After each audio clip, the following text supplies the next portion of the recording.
Samantala mga kapuso, nagpaalala ang Department of Health na mag-ingat sa mga posibleng stampede ngayong napakaraming deboto ang lumalahok sa traslasyon ng Jesus Nazareno sa Maynila.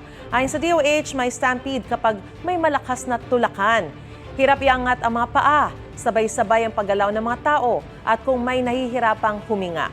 Kapag nakita mga senyales na yan, lumipat na agad sa mas maluwag na lugar. Sakaling maipit sa gitna ng stampede, iangat ang inyong mga braso para protektahan po ang inyong dibdib.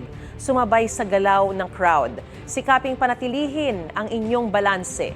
Kapag natumba, protektahan ang ulo at dibdib. At kung may nahulog kayong gamit, huwag na po itong pulutin pa.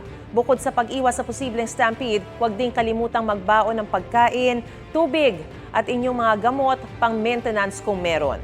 Ayon sa mga medics sa First Aid Station sa Quirino Grandstand, may mga debotong nahihilo, tumataas ang presyon at nakararanas ng pagod sa prosesyon pati na rin ng dehydration.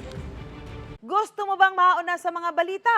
Mag-subscribe na sa GMA Integrated News sa YouTube at tumutok sa unang balita.